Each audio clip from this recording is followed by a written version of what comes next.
MJOLNIR Powered Assault Armor is the armor worn almost exclusively by the Spartan branch of the UNSC. It is an exceptional example of a powered exoskeleton and contains an impressive array of technological advancements that enable a Spartan super soldier to dominate the battlefield. But just how plausible is it to create a suit of MJOLNIR? Hey everyone, welcome back to Installation 00, and today, and I don't know why I haven't done it before, we're going to take a closer look at MJOLNIR and see whether or not it's actually possible to build a suit of MJOLNIR right now. For the sakes of looking at MJOLNIR in this light to see if it's actually possible to create a suit of MJOLNIR, I've identified some of the key components and aspects of the MJOLNIR platform, which we will try to look at one by one and find real-world counterparts to these innovations. These key components include the armor plating, the movement and articulation system, the environment suit, the helmet, situational awareness and sensor suites, the power source and the cost. So let's look at each of these and identify exactly how each of these function and whether or not there are real-world counterparts that would enable us to make a MJOLNIR platform for real right now.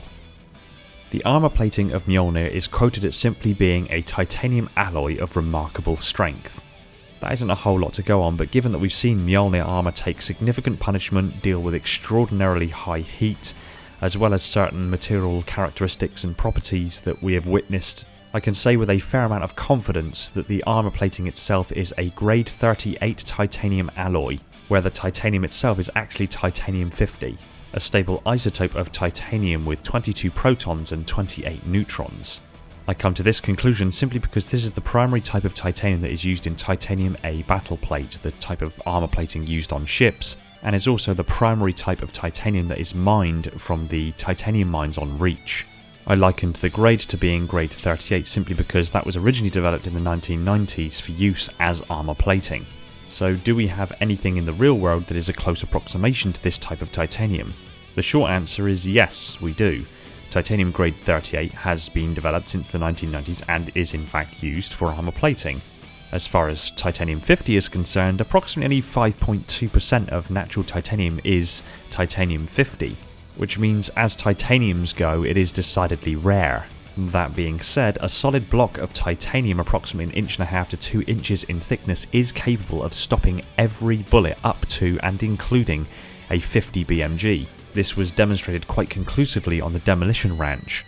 I will put a link in the description to that video, as it is quite interesting seeing a solid block of titanium being shot by various different calibers of weapons when you consider that that is practically the same thickness as the armor plating used on MJOLNIR and in particular on the chest. So given that a solid block of titanium could stand up to that kind of punishment, it's pretty conclusive that a titanium grade 38 would do equally as well, if not better, than a solid block of normal titanium. You also have to bear in mind that some of the plates of MJOLNIR are hollow plates. This means that there are two plates that have a cavity between them. This cavity can be empty, but it can also be filled with other materials such as shear thickening fluids.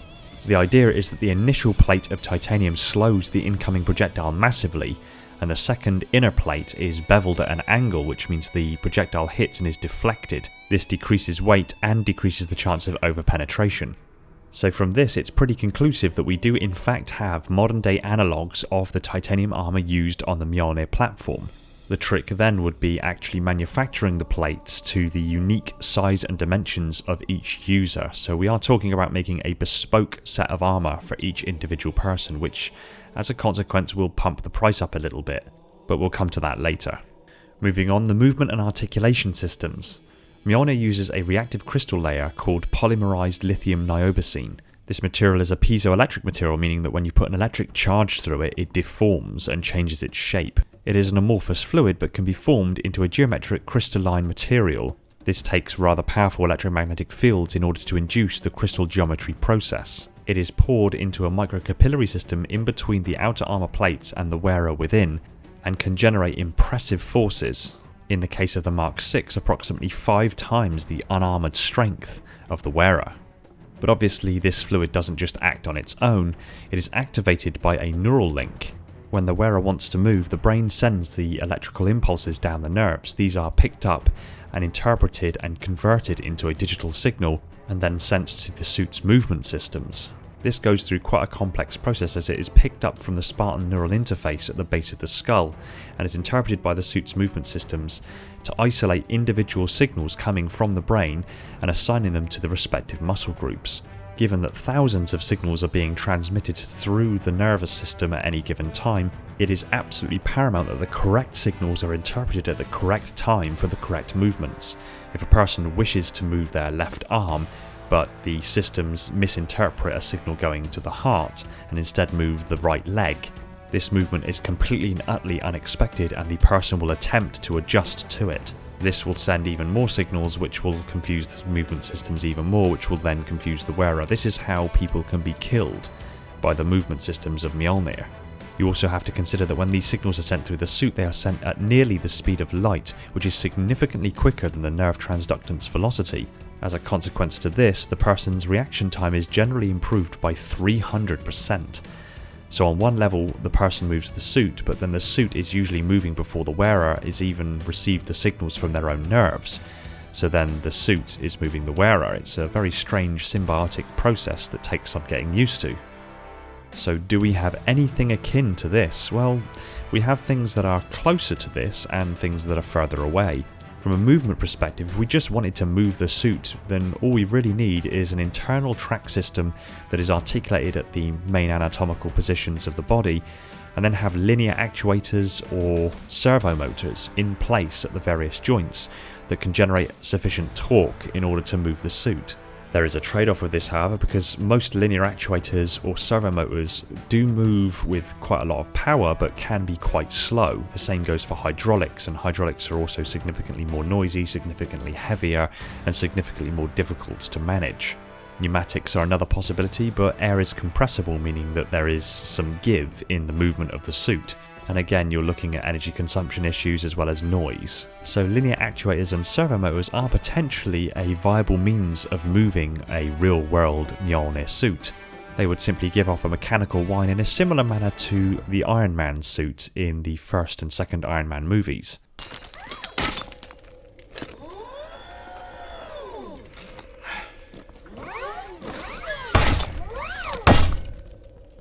This isn't a massively loud way of moving the suit, but can give away your position if you're performing stealth operations. They're also not particularly energy hungry and can be powered by an internal battery pack, but again, we'll get to that shortly.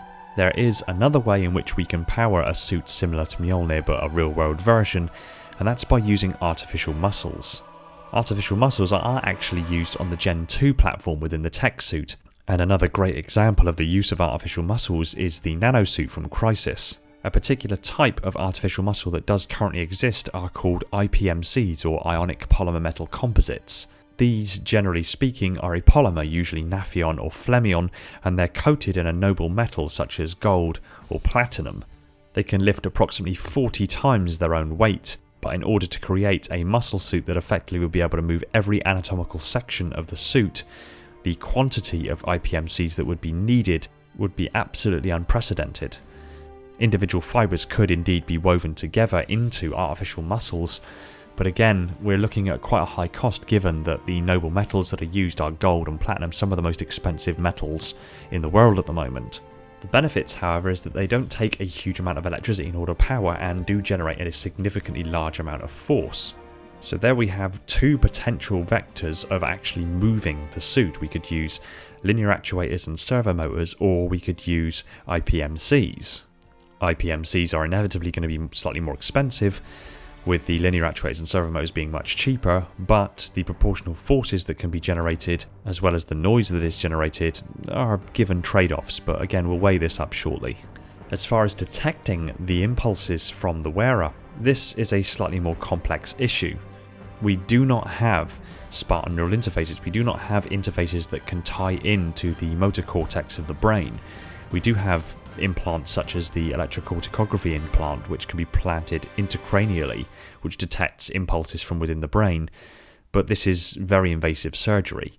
So without having serious surgery and going intracranially, there are other ways in which we can achieve similar results without being quite as invasive. Neural cuffs or neural electrodes can be implanted into a nerve bundle, axon or division that enters into the limbs at the nerve roots.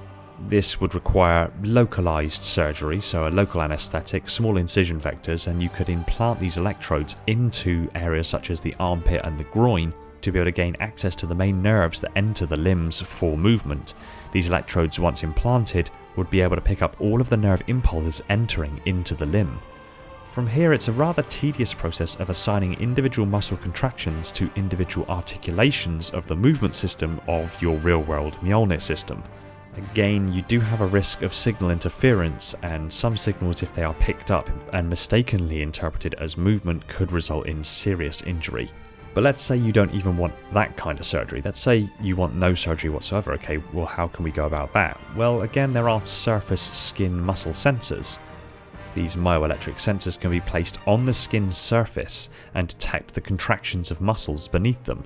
To flex and extend the elbow, for example, the only muscle groups you need to worry about are the biceps and triceps. With a myoelectric sensor placed on the bicep and another one on the tricep, these signals are relatively easy to pick up. These devices are already in widespread use for people with cybernetic prostheses, and they work in a very similar fashion. You contract the bicep, and that signal is interpreted and leads to some function within the limb. And you contract the tricep, it leads to another one. You contract both, it leads to a combination. For prosthetic arms, this is slightly odd in that you have to learn new muscle contractions to achieve other processes that you wouldn't normally associate with those muscle groups, but if you're creating a real-world version of MJOLNIR, then it's as simple as assigning a bicep contraction to your articulator that contracts the elbow of the MJOLNIR suit, and you've achieved what you needed to achieve. Repeat this for every single muscle group within the body, and assign them individually to the articulators of the MJOLNIR suit, and you've done it. You now have a human-to-machine interface. A relatively crude one, but one that will work and work reliably. It should be noted, however, that this kind of system doesn't detect how strong you contract your bicep, so we know intuitively not to use all of our muscle strength when lifting different objects. You don't use and utilize the same amount of muscle lifting a feather as you do lifting a 20-pound dumbbell. However, the suit wouldn't differentiate. If you contract your bicep, the suit will interpret that as 100% power to the respective articulator for the elbow flex. It's as simple as that. So in that regard, very much like MJOLNIR, the reaction can't be scaled down or the force scaled back. Another consequence to this is because you're actually detecting the muscle impulses at the muscle site, you kind of avoid the 300% increase in reaction time, but that's not necessarily a bad thing. You don't want the power of the suit running away with you. There also has to be due consideration taken when choosing which powered articulator to use, that you have to overcome the suit's own inertia. If you're using titanium as the main armor plating, then the suit is going to weigh a lot. Oddly enough, it is going to weigh approximately half a ton. As such, the movement articulators need to be capable of overcoming the weight of the armor while simultaneously boosting your strength. The force amplification for each articulator would have to vary based on what part of the body that it's in, but ultimately these due considerations need to be made, so it's not as simple as I'm just giving you a shopping list and you can go out and get it. There are more calculations that need to be made, but I can assure you that there are articulators out there that are powerful enough to do what we need them to do. Moving on to the environment suit, MJOLNIR has an inner skin suit which is moisture absorbing. It can also contain a pressured environment in a vacuum, meaning it is 100% airtight and waterproof. It is hardened to EMP, radiation proof, is highly heat resistive, and has impressive ballistics protection. So do we have a real world counterpart of something like this? Yes, we do, but in separate components. The trick would be combining all of these components together. We have suits that can contain an atmosphere. Spacesuits are a prime example. However, you can use other materials to create a vacuum-proofed pressure seal. EMP proofing can be achieved by using a metal-impregnated polymer. This material would be lightweight and flexible, but also be able to resist most incoming electromagnetic fields. Radiation proofing at face value would be slightly more complicated because there are different types of radiation. However, there is a material called Demron, which is a recent and significant breakthrough in radiation protection. It blocks alpha and beta waves and is relatively resistant to gamma waves. Again, this is a metal-impregnated polymer. As far as heat proofing, materials like Nomex give you a good degree of fireproofing. However, we've seen MJOLNIR being able to survive orbital insertions with temperatures on the order of a couple of thousand degrees. Well, the heat proofing on the bottom of the space shuttle is just such a material that might be able to grant you that kind of heat proofing. Carbon reinforced carbon is what it's called, and it is, as it sounds, it is basically carbon fibre reinforced carbon. This material can be created as thin as around an inch or so, and gives you heat proofing up to a couple of thousand degrees. Finally, the ballistics properties can be achieved by simply using a couple of layers of Kevlar with a shear thickening fluid. Shear thickening fluid, or a dilatant armour, is basically a non-Newtonian fluid with a suspension of nanoparticulates within, generally speaking a silica particulate. When the Kevlar is struck by a projectile, these silica particles within the suspension form a very, very brief but very hard crystalline matrix, for a split second becoming 80% as hard as a solid block of silica. All of the aforementioned materials are available right now on the market and can be purchased by your average person. Moving on to the helmet, MJOLNIR's helmet has a built-in heads-up display as well as an augmented reality readout for giving situational awareness to the wearer, as well as communications gear, air filtration systems, while also being a ballistics helmet.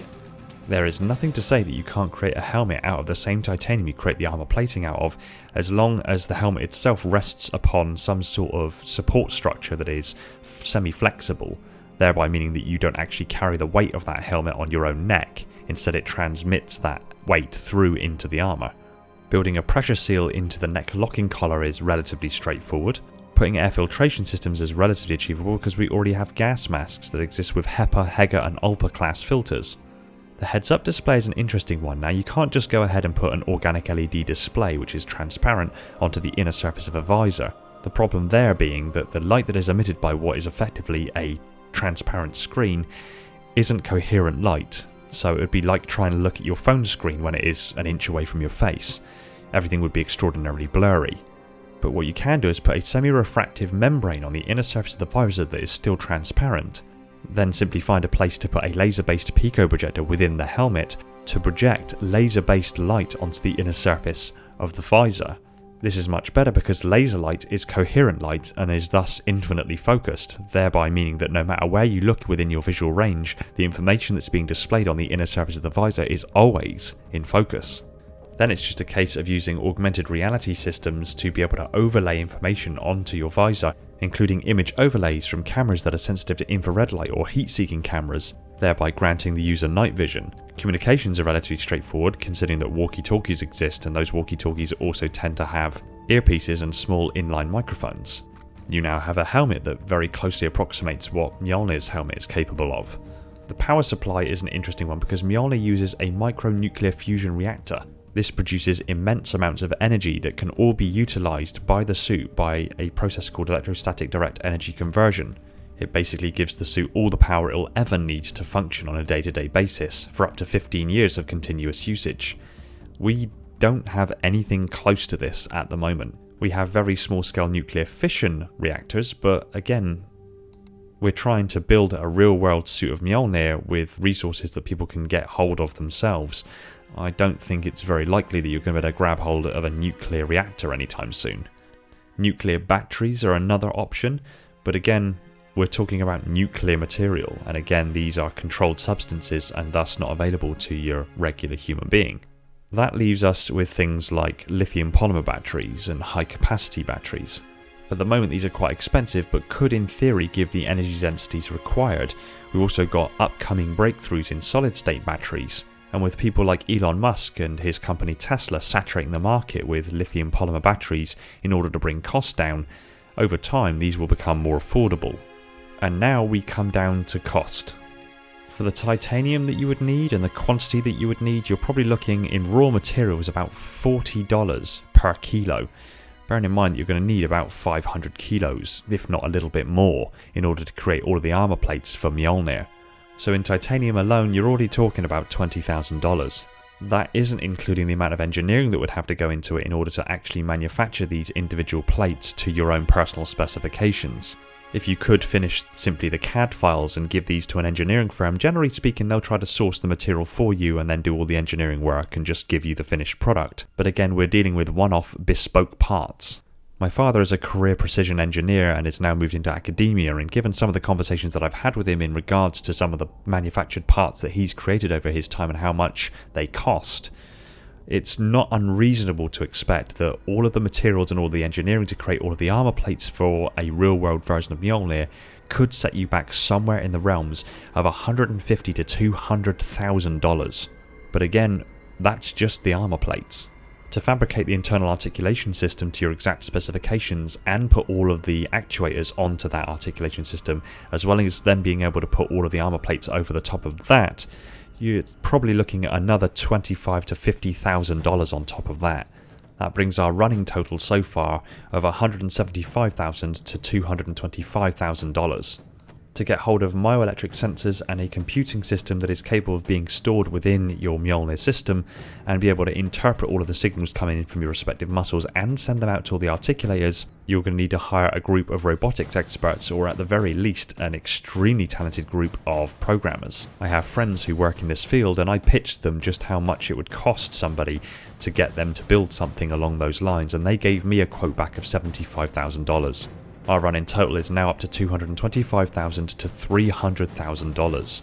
The tech suit that contains all the environmental systems, as well as the radiation proofing, EMP proofing, the heat proofing and the ballistics protection, is a composite garment that will have to be built to your exact specifications and be able to be connected to the other articulation systems of the suit.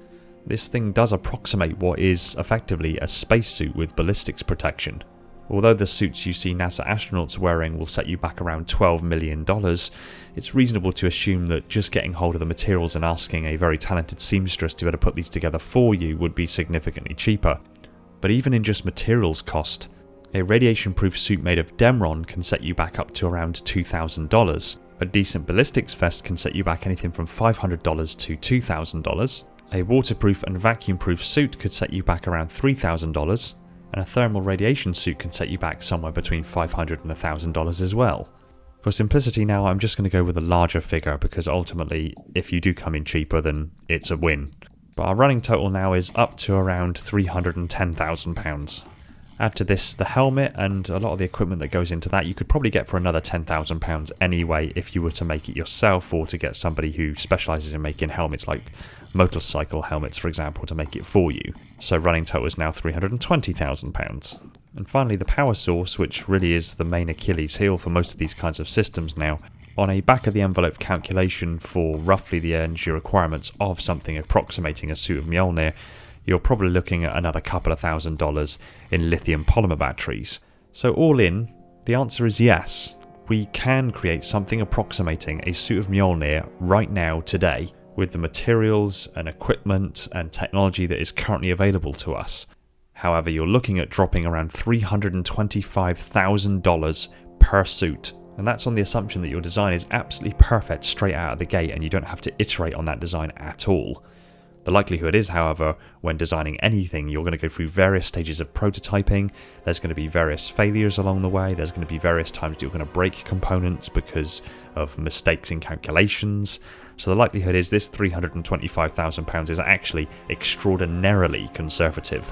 But please don't feel disappointed or underwhelmed by this in any way, shape or form, because ultimately the thing to take away from this is that we can do this. We can create powered exoskeletons. The problem is cost.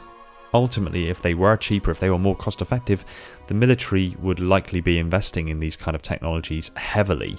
Unfortunately, and it pains me to think it, the military don't value an individual soldier's life to the tune of $325,000.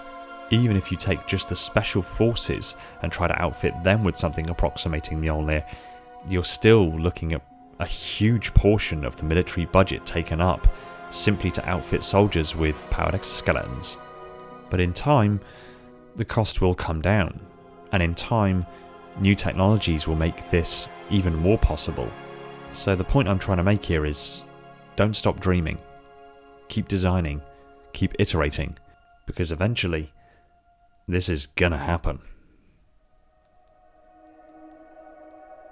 Thanks for watching. Stick your comments down below. I look forward to what you have to say. I want to give a quick shout out to my patrons, Neek the Silent Cartographer, Brian, Sebastian, Red Sea, Darian, Stalker of the Realms, Falcon X003, Alvin, DW and the Revanche, the holders of the mantle, Andre, Austin, Black Biscuit, Dreaming, Henry, J Rabbit, Kaiser, Reclaimer 216, Samantha, Spartan A498, Squire Young, Silex, The Death Mantle and Thin Ice, my Reclaimers, Bastian, Chris, Critical Analysis, Daniel, David, Deep Cover, Dylan, Flaming Halo, Guppy, Harbinger, Ice Lord Cryo, Josh, Verbal Statue, Kenneth Marine, Mickey, Molshar, Nightrise, Spesigo, Starlight, Zach and Zach, my Metarks, and all the other patrons that have jumped aboard to support the channel. You guys are awesome, and all of this wouldn't be possible without you.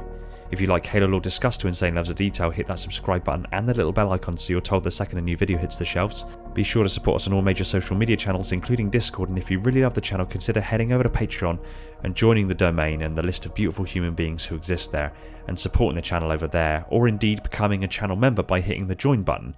It would mean the world to me and would free up more of my time for me to put into this content and other Halo related goodness. Take it easy everyone, and find peace in the domain.